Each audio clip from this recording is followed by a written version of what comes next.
নমস্কার, কেমন আছেন সবাই? আমি অপর্ণা শেষ থেকে শুরুতে সবাইকে স্বাগত জানাই। জলটা পুরোটা শেষ করিসনি কেন মাহি? আস্তে আস্তে খাচ্ছি। আস্তে আস্তে খাচ্ছ? আচ্ছা, আস্তে আস্তে জলটা খাও।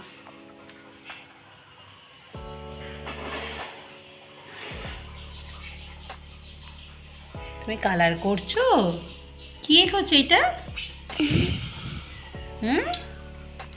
সব দেখতে পাচ্ছি না। কি করছো এটা বলো? ড্রয়িং করছি। ড্রয়িং করছো? মাহি আজকের ও দিদির সাথে স্কুলে যায়নি দিদিকে দিতে। ও নিয়ে বসেছে ড্রয়িংয়ের সরঞ্জাম।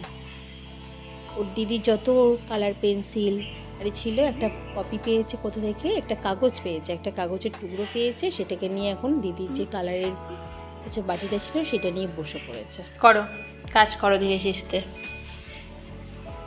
ঠিক আছে? আর অল্প অল্প করে জল খাচ্ছ? আচ্ছা, করো।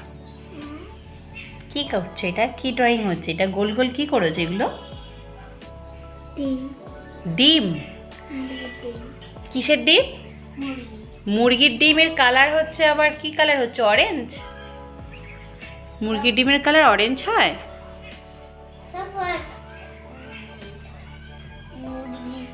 ফোন দেখে দেখে তাই? আচ্ছা, করো। এদিকে আমার রান্নার সরঞ্জাম তৈরি হয়ে গেছে। মশলার বাটিতে একটু মশলা পড়ে আছে, সেটা নিয়ে একটু এক্সপেরিমেন্ট করে আজকে একটু বেগুন ভাজবো। এই মশলাটুকু নিয়ে কটা গোল গোল করে বেগুন কেটেছিলাম ভাজবো বলে, তো শুধু বেগুনটা ভাজবো না, বেগুনটা একটু দানা হয়ে গেছে বলে এই যে আদা রসুন বাটাটা আছে এটা মাখাবো, একটু জিরে গুঁড়ো, ধনে গুঁড়ো, একটু লঙ্কা গুঁড়ো, হলুদ গুঁড়ো দিয়ে এটা ভাজবো। চলুন এটা রেডি করে নিই। মশলাটা মাখিয়ে নিলাম, এবার এই যে অন্যান্য মশলাগুলো আছে দিয়ে দিই। তো আদা রসুন মেখে রেখেছিলাম, এবার একটু ধনে গুঁড়ো, এই যে লঙ্কা গুঁড়োটা দিয়ে দিচ্ছি, আর ধনে গুঁড়ো দেবো, জিরে গুঁড়ো দেবো, দিয়ে সুন্দর করে দই দিয়ে মাখিয়ে নেব। মাখিয়ে কিছুক্ষণ রেখে তারপর এটাকে ভাজবো, দেখি কেমন খেতে লাগে। দানা হয়ে গেছে তো বেগুনের কি হয়েছে, বেগুনটাকে একটু বেশ সুন্দর করে ভাজলে খেতে সুন্দর লাগবে বলুন। তো চলুন এটাকে রেডি করি। এই যে মাখিয়ে রেডি করে ফেললাম। দেখুন মাখাটা কিন্তু বেশ ভালো হয়েছে, মশলাটা বেশ বেগুনের গায়ে লেগেছে, দেখেছেন? বেশ ভালো লাগবে খেতে বলুন। এটা দিয়ে না সকালের যে ভাতটা খাবে তার সাথে যে রুটিটা নিয়ে যাবে সেই টিফিনটা দেব। শুধু বেগুন ভাজাতে টিফিনটা দিলে কেমন কেমন লাগছিল, তো বেগুন মশলা মাখিয়ে টিফিনটা দেবো। বলতে পারবো না যে শুধু বেগুন ভাজাতে আমি টিফিনটা রুটিটা দিচ্ছি। এর সাথে আর একটা আইটেম করবো আজকে, জানেন তো? নিত্য নতুন এই মাছের ঝোল, মাছের ঝাল, ডাল, তরকারি আর ভালো লাগছে না খেতে। আর বেগুনটা তো বড় মেয়ে খেতে পারে না, বড় মেয়ে হচ্ছে গাল চুলকায়। এখন ভাজতে দিয়ে দিয়েছি, একটু চাপা দিয়ে দিলাম, তুমি একটু সুন্দরভাবে বসে বসে হও। এই যে একটা পিঠ এবার উল্টে দেবো। তো যাই হোক, একটা পিঠ উল্টে ভাজা হয়ে গেছিলো, তুলে নিয়েছি, যে কটা বাকি ছিল সে কটা আবার দিয়ে দিয়েছি। বেশ ভালো লাগবে জানেন তো খেতে, আপনারাও করতে পারেন জানেন তো, খেয়ে দেখবেন ভালো লাগবে নিশ্চয়ই। তবে আমি টেস্ট করে বলতে পারবো না এখনও যে কেমন খেতে হয়েছে।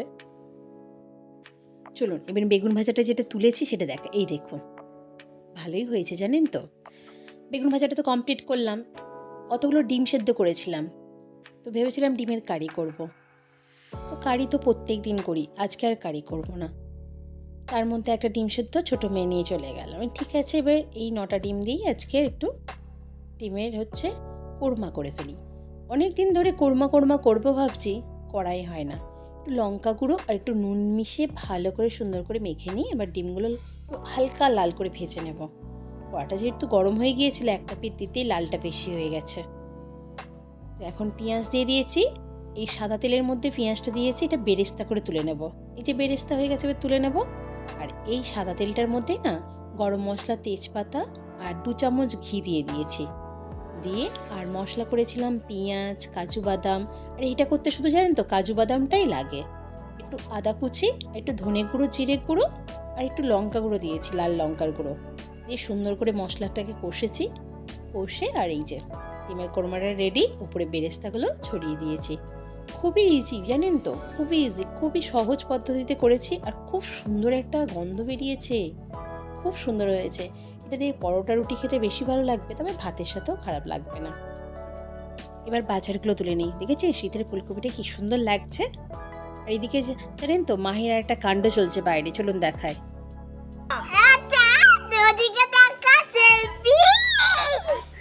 এদিকে সরাই, এদিকে সরাই। এটা কালকে কে নিয়ে পালিয়েছে? তাই পরে যাবো সুজন এখন এইটা এদিকে তাকা, এদিকে তাকা, এদিকে তাকা। ওকে তোল, আস্তে করে তোল। ভারী এখন ভারী রে, তুলতে পারছে না ওকে। ভারী হয়ে গেছে ভারী হয়ে গেছে, তুলতে পারছিস না। ভারী হয়ে গেছে এখন এদিকে তাকা, এদিকে তাকা।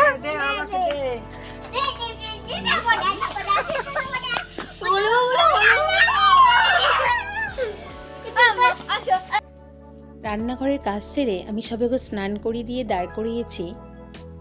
যেই বাইরে আওয়াজ শুনতে পেয়েছে এই বাচ্চাটার, ছোট্ট মতন সবে বেশি দিন হয়নি, 2 সপ্তাহ হয়েছে বাচ্চাটা হয়েছে। তো ওকে যেই আওয়াজ শুনতে পেয়েছে, ওর আওয়াজ শুনে ও স্নানটা করে জামাটা পরে বেরিয়ে এসেছে। আর একজনের অবস্থা দেখেছেন, বড় মেয়ে, ও তো সবে স্কুল থেকে এসে ড্রেসটা চেঞ্জ করেছে, করেই ওর সামনে পাপার গেঞ্জিটা শুকনো ছিল, ওইটা পরেই বেরিয়ে পড়েছে। নিজের জামাটা পরার পর্যন্ত সময় নেই ওর। এই বাচ্চাটাকে নিয়ে ওর কদিন খুব চলছে খেলা, তাই জন্য আজকের আপনাদের সাথে একটু শেয়ার করলাম। একদম ওকে ছাড়তে নারাজ, ও ছাড়বে না, ওকে দেবেই না, কাউকে গায়ে হাত দিতে দেবে না। অথচ তুলতে গেলে বলছে ভারী, কি ভারী। আর ওকে নিয়ে না ঘরে চলে যাচ্ছিল, জানেন তো, বারবার ঘরে যাচ্ছে, ওকে নিয়েই থাকবে ঘরের মধ্যে। দেখেছেন বড় জুতোটা পরে পাপার যাচ্ছে। এরই মা বাচ্চা দিয়েছে, আরও ওর ভাই বোনরা ওখানে 4 জন আছে। ওখানেই যেহেতু আছে, ওই বাচ্চাগুলোর কাছে দিতে যাচ্ছে। আর ওকে না মানে পেয়ে সবাই খুব খুশি। ওকে জানেন তো 2 দিন আগে একজন নিয়ে পালিয়েছিল। 5 জন ভাই বোনের মধ্যে ও বেশ সুন্দর হয়েছে দেখতে, তা সেই কারণে ওকে সবার খুবই পছন্দ। আর ওকে নিয়ে তো মাহির তো আর বলবেন না, আধিক্যতার শেষ নেই। ও আসবে বলে ওখান থেকে মনে হচ্ছে না, মনে আমাকেই যেতে হবে। এটা নিত্য কাজ চলছে কয়েকদিন ধরে, দেখতেই পাচ্ছে।